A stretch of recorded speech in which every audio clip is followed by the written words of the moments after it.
ओम नमो भगवते वासुदेवाय। हरे कृष्ण। स्वागत है आप सभी का हमारे चैनल पर। आज के इस वीडियो में हम आपको सुनाएंगे श्री कृष्ण जन्म अष्टमी की कथा। भाद्रपद मास के कृष्ण पक्ष की अष्टमी को जन्माष्टमी का त्यौहार मनाया जाता है और इसी तिथि को रात्रि के 12 बजे मथुरा के राजा कंस की जेल में वासुदेव जी की पत्नी देवकी ने भगवान श्री कृष्ण को जन्म दिया।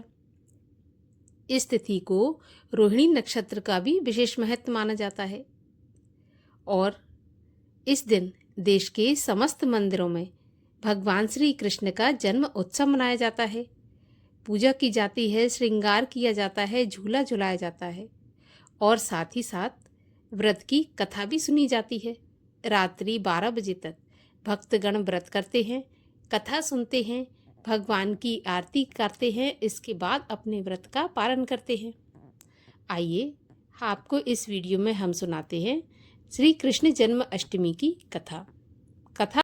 परंतु इससे पहले कि कथा आरंभ करूं, आपसे आग्रह है कि अगर अभी तक आपने चैनल को सब्सक्राइब नहीं किया है, पहली बार चैनल पर आए हैं तो चैनल को सब्सक्राइब करके बेल आइकन पर क्लिक अवश्य कर लीजिए, क्योंकि आपको हमारे चैनल पर सभी प्रकार की व्रत कथाएं और महात्म्य सुनने को मिलेंगे। और अगर आज की कथा और ये वीडियो अच्छा लगे तो एक लाइक करके शेयर भी कर दीजिए। तो चलिए अब हम शुरू करते हैं जन्माष्टमी की कथा। द्वापर युग में पृथ्वी पर राक्षसों के अत्याचार बढ़ने लगे। पृथ्वी गाय का रूप धारण कर अपनी व्यथा सुनाने के लिए तथा अपने उद्धार के लिए ब्रह्मा जी के पास गई। ब्रह्मा जी सभी देवताओं को साथ लेकर पृथ्वी को विष्णु जी के पास क्षीर सागर ले गए। उस समय भगवान विष्णु अनंत शैया पर शयन कर रहे थे। स्तुति करने पर भगवान की निद्रा भंग हो गई। भगवान ने ब्रह्मा और सभी देवताओं को देखकर उनके आने का कारण पूछा तो पृथ्वी माता बोली, भगवान, मैं पाप के बोझ से दबी जा रही हूँ, आप कृपया मेरा उद्धार कीजिए। ऐसा सुनकर भगवान विष्णु बोले कि मैं ब्रजमंडल में वसुदेव की पत्नी देवकी के गर्भ से जन्म लूंगा। तुम सभी देवतागण ब्रज में जाकर यादव वंश में अपना शरीर धारण करें। इतना कहकर भगवान अंतर्ध्यान हो गए। इसके पश्चात देवता ब्रजमंडल में आकर यदुकुल में नंद, यशोदा तथा गोप गोपियों के रूप में पैदा हुए। द्वापर युग के अंत में मथुरा में उग्रसेन राजा राज्य करते थे। उग्रसेन के कंस नाम का एक पुत्र था। कंस ने उग्रसेन को बलपूर्वक सिंहासन से उतारकर जेल में डाल दिया और स्वयं राजा बन गया। कंस की बहन जो कि देवकी थी, उसका विवाह यादव कुल में वसुदेव जी के साथ निश्चित हो गया। जब कंस देवकी को विदा करने के लिए रथ के साथ जा रहा था, तभी एक आकाशवाणी हुई कि हे कंस, जिस देवकी को तू बड़े प्रेम से विदा कर रहा है, उसका 8वां पुत्र तेरा संहार करेगा। आकाशवाणी सुनकर कंस क्रोध से आग बबूला हो गया। उसने देवकी को मारने के लिए तलवार निकाल ली। उसने सोचा, न देवकी होगी न उसका कोई पुत्र होगा। तभी वसुदेव जी ने कंस को समझाया कि तुम्हें देवकी से कोई भय नहीं है, देवकी की 8वीं संतान से तुम्हें भय है, इसलिए मैं इसकी 8वीं संतान को तुम्हें सौंप दूंगा। तुम्हारी समझ में जो आए उसके साथ वैसा ही व्यवहार करना। तो कंस ने वसुदेव जी की बात स्वीकार कर ली और वसुदेव देवकी को कारागार में बंद कर दिया। तत्काल नारद जी वहां पहुंचे और कंस से बोले कि यह कैसे पता चलेगा कि 8वां गर्भ कौन सा होगा? गिनती प्रथम से या अंतिम गर्भ से शुरू होगी? कंस ने नारद जी के परामर्श से देवकी के गर्भ से उत्पन्न होने वाले समस्त बालकों को मारने का निश्चय कर लिया। इस प्रकार एक एक करके कंस ने देवकी के 7 बालकों को बड़ी ही निर्दयता से मार डाला। भाद्रपद के कृष्ण पक्ष की अष्टमी को रोहिणी नक्षत्र में भगवान श्री कृष्ण का जन्म हुआ। उनके जन्म लेते ही जेल की कोठरी में चारों तरफ प्रकाश फैल गया। वसुदेव देवकी ने अपने सामने शंख चक्र गदा एवं पद्मधारी चतुर्भुज भगवान को देखा तो उन्होंने उनके चरणों में प्रणाम किया। भगवान वसुदेव जी से बोले, हे वसुदेव, अब मैं बालक का रूप धारण करता हूँ। अब मुझे तुम तत्काल गोकुल में नंद के यहाँ पहुँचा दो और उनकी अभी अभी जन्मी कन्या को लाकर कंस को सौंप दो। तब तत्काल वसुदेव जी की हथकड़ियाँ खुल गईं, दरवाजे अपने आप खुल गए, पहरेदार सो गए। वसुदेव कृष्ण को सूप में रखकर गोकुल को चल दिए। रास्ते में यमुना श्री कृष्ण के चरणों को स्पर्श करने के लिए बढ़ने लगीं। भगवान ने अपने पैर लटका दिए और चरण छूने के बाद यमुना घट गईं। वसुदेव यमुना पार करके गोकुल में नंद बाबा के यहाँ गए। बालक कृष्ण को यशोदा जी की बगल में सुलाकर और उनकी कन्या को लेकर वापस कारागार में आ गए। तभी जेल के दरवाजे पहले की तरह बंद हो गए। वसुदेव जी के हाथों में हथकड़ियाँ पड़ गईं। पहरेदार जाग गए। कन्या के रोने पर कंस को खबर दी गई तो कंस ने कारागार आकर कन्या को लेकर एक पत्थर पर पटककर मारना चाहा, पर वह कंस के हाथ से छूटकर आकाश में उड़ गई और देवी का रूप धारण करके बोली, हे कंस, मुझे क्या मारता है? मुझे मारने से तुझे क्या लाभ होगा? तुझे मारने वाला तो गोकुल पहुंच चुका है। ऐसा सुनकर और ये देखकर कंस हतप्रभ और व्याकुल हो गया।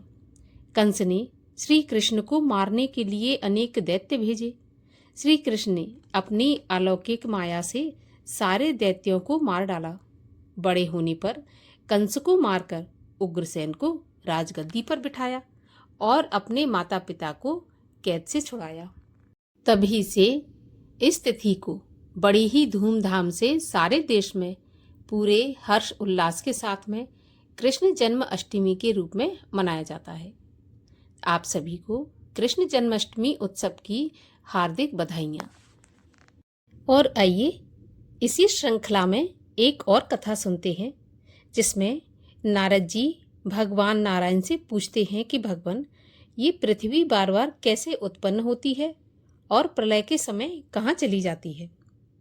एक बार देवऋषि नारद भगवान नारायण के पास विराजमान थे। तब उन्होंने हाथ जोड़कर भगवान नारायण से कहा, हे भगवान, जब संपूर्ण जगत जल में डूब जाता है, जीव परम ब्रह्म परमात्मा में लीन हो जाते हैं, उस समय ये पृथ्वी कहाँ निवास करती है और सृष्टि के समय ये वापस किस प्रकार प्रकट हो जाती है। धन्य भाग पृथ्वी को बार बार जन्म लेने का सौभाग्य प्राप्त कैसे हो जाता है।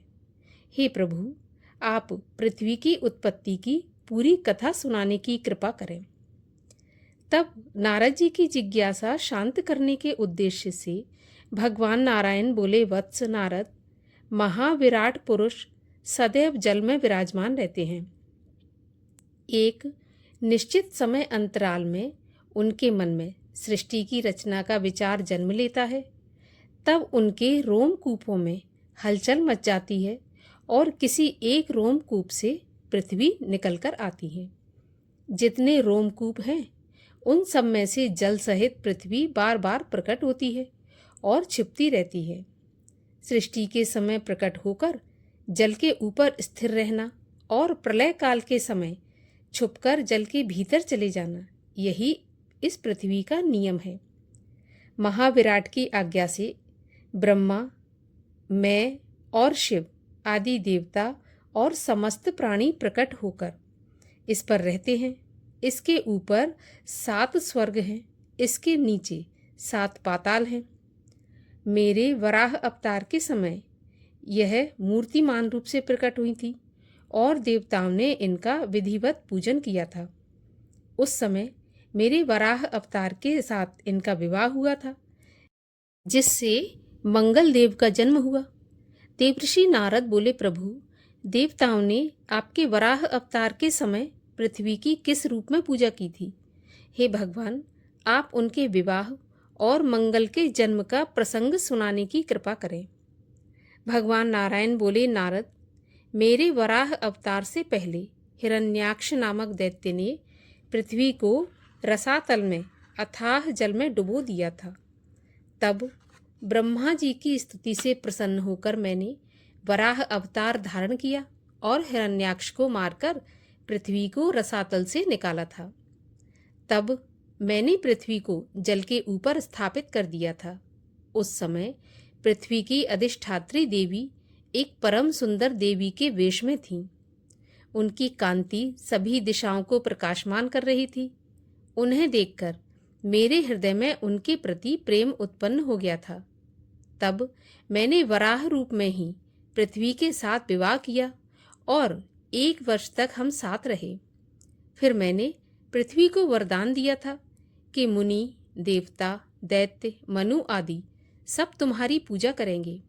गृह प्रवेश, गृह निर्माण, कुएं, बावड़ी, सरोवर आदि के निर्माण अथवा अन्य गृह कार्यों के अवसर पर देवता आदि सभी लोग तुम्हारी पूजा करेंगे। जो कोई तुम्हारी उपेक्षा करेगा उन्हें नरक भोगना पड़ेगा। इसके बाद मैं अपने वास्तविक रूप में वैकुंठ लौट आया और कुछ समय पश्चात पृथ्वी से महान तेजस्वी पुत्र मंगल देव की उत्पत्ति हुई। इस प्रकार भगवान नारायण ने देवऋषि नारद को देवी पृथ्वी की उत्पत्ति की कथा बताकर उनकी जिज्ञासा शांत की। बोलिए भगवान श्री हरि विष्णु की जय। आपको कथा कैसी लगी कमेंट बॉक्स में लिखकर अवश्य बताइएगा और साथ ही साथ वीडियो अच्छा लगा हो तो लाइक कर दीजिएगा और चैनल को सब्सक्राइब कर लीजिएगा। मिलते हैं अगले वीडियो में। तब तक के लिए जन्माष्टमी पर्व की हार्दिक शुभकामनाएं। हरे कृष्ण।